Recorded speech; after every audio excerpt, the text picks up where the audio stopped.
Long ago, in a time when the mountains of Japan were thick with mist and the valleys echoed with the sound of drums, the world was a broken mirror. For 100 years, the land had been shattered into 1,000 pieces. There was no king, no law, and no peace. Every hilltop held a fortress, and every fortress held a man who dreamed of being the master of all he surveyed. This was the era of the Sengoku, the age of the warring states. It was a time of fire, but in the small province of Owari, a different kind of fire was about to be lit. It didn't start with a great general or a wise old sage.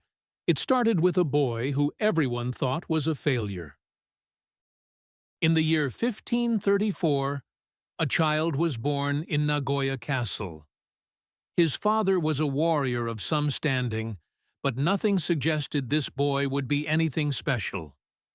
His name was Kipposhi, though history would remember him as Oda Nobunaga.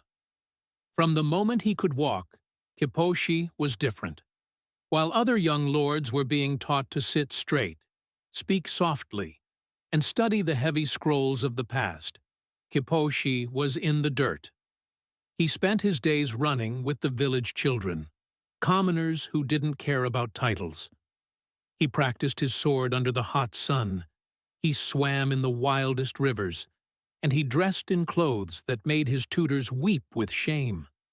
He would walk through the town with his sleeves rolled up, hair messy, eating fruit while walking, a scandalous act for a noble. The people of Owari whispered behind their hands. They called him Utsuke, the big fool. They looked at his father, a stern and respected man, and they sighed. "What a shame," they would say. "The Oda family will fall the day this fool takes the lead." But Kipposhi didn't care for their whispers. He wasn't being lazy. He was watching.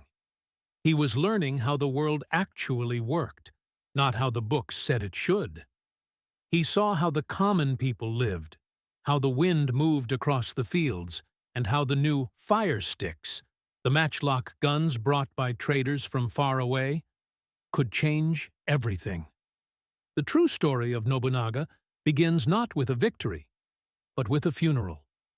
When his father died, the Oda clan was in a panic. Enemies were at every border, and the family was divided. Everyone expected Nobunaga to finally act like a lord. On the day of the funeral, the high-ranking members of the clan sat in the temple, dressed in their finest silks, smelling of expensive incense. They waited for the new heir. Suddenly, the doors swung open. Nobunaga walked in, but he wasn't wearing funeral robes.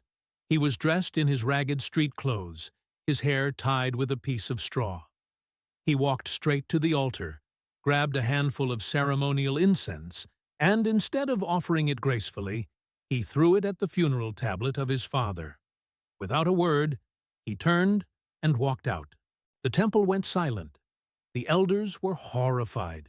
To them, this was proof. He was a madman. But for Nobunaga, it was a declaration. He was done with the old ways. He was done with the pretending. The old world was dying, and he wasn't going to mourn it. Now, Nobunaga was a young man, and his foolishness was put to the test. His own relatives tried to kill him. His brother was groomed to replace him. Even his mother preferred his more proper siblings.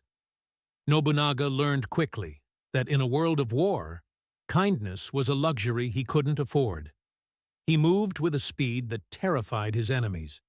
He didn't fight like a traditional samurai. He fought like a storm. He used geography. He used spies. And most importantly, he used the fire sticks that everyone else thought were too slow and unreliable. One by one, he defeated the uncles and cousins who tried to steal his land. He wasn't just winning battles, he was cleaning his house. By the time he was in his early 20s, the fool of Owari had done the impossible. He had unified his province.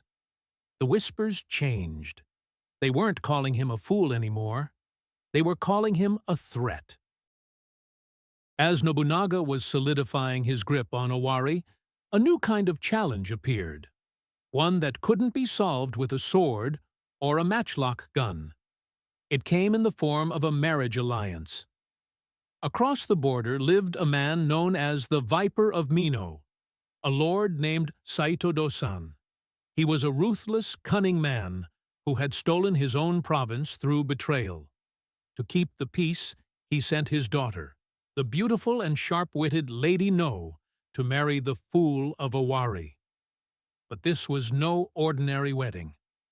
Before she left, the Viper handed his daughter a small, sharp dagger. He whispered to her, "If Nobunaga is truly the fool they say he is, use this blade to kill him, and I will take his lands." Lady No was as cold and brilliant as her father. She arrived at the Oda castle with the dagger hidden in her silk robes, watching Nobunaga with eyes that saw everything. She watched him walk among the commoners. She watched him obsess over his new weapons. She watched him ignore the elders who mocked him. One night, as the moon hung low over the castle walls, Nobunaga spoke to her. He didn't speak of love or poetry, as a traditional lord might. He spoke of the world beyond the horizon. He spoke of a Japan where a man's birth didn't decide his fate. Lady No realized then that the world was wrong about her husband. He wasn't a fool. He was a visionary. She took the dagger her father had given her and showed it to Nobunaga. "My father told me to kill you if you were a fool," she told him, her voice as steady as a mountain stream. "But I see now that he is the fool for underestimating you. This blade will stay in its sheath, or perhaps it will be used against your enemies instead." From that moment on, they were a pair unlike any other.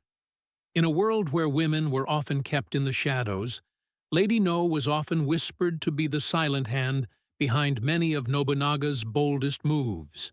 She was his confidant, the one person who truly understood the fire burning in his soul. While Nobunaga was the storm that shook the trees, Lady No was the roots that kept the castle standing. Together, they turned the Oda clan from a laughingstock into the most feared name in the land. But the world outside Owari was much bigger, and a great shadow was falling over Nobunaga's borders. A powerful lord named Imagawa Yoshimoto was marching toward the capital. He had an army of 25,000 men, a sea of steel and silk that stretched as far as the eye could see. Nobunaga had only 2,500. It was a death sentence. Imagawa was so confident that he stopped at a place called Okehazama to celebrate. His men drank sake and sang songs, laughing at the little fool of Owari, who was surely hiding in his castle, trembling. But Nobunaga wasn't hiding. He gathered his few men and looked them in the eye. He didn't give a long speech about honor. He danced a simple drama called Atsumori, singing about how life is but a dream, a fleeting moment in the span of time. Then he mounted his horse. "The enemy is celebrating," he said. "The heavens are with us." As if the gods were listening, a massive thunderstorm rolled in. The rain was so thick that the Imagawa army couldn't see 5 feet in front of them. Under the cover of the howling wind and the crashing thunder, Nobunaga led his men in a daring climb up the back of the hill. When the rain stopped, the sun broke through the clouds, and the Imagawa soldiers looked up to see a nightmare. Nobunaga's cavalry was charging down the slope like a bolt of lightning. Before the great Lord Imagawa could even reach for his sword, it was over. The massive army scattered like leaves in the wind. That day, the name Oda Nobunaga didn't just reach the neighboring provinces. It reached the ends of Japan. He was no longer a local lord. He was the man who had slain a giant. People began to realize that Nobunaga didn't care for the rules of war. He didn't care about the beauty of the sword or the etiquette of the duel. He cared about the result. He began to build. He built roads that were wider than anyone had ever seen, so his armies could move faster. He abolished the taxes on merchants, turning his towns into bustling centers of wealth. He invited foreigners to his court, listening to their stories of the stars and the sea. He was building a new Japan in his head, and he was the only one who could see the blueprints. We leave our story here. With Nobunaga standing on the edge of greatness, he is no longer Kipposhi, the wild boy. He is the master of Owari, the victor of Okehazama, and the man who has finally caught the attention of the emperor and the shogun. The big fool had proven that if you don't fit into the world you are born into, you don't have to change yourself. You just have to change the world. The fire he lit in Owari was starting to spread. The mountains were still misty, and the drums were still beating. But for the first time in a century, the people began to wonder, could this man be the one to finally bring the pieces of the mirror back together? The sun sets over the castle of Gifu, and as the lights flicker out across the land, the legend of the Demon King is only just beginning. If you enjoyed this journey into the shadows of history, please like this video. Your support helps us uncover more of these hidden legends. Thanks for watching, and I will see you in the next one, right here, on Shadow Forged Steel.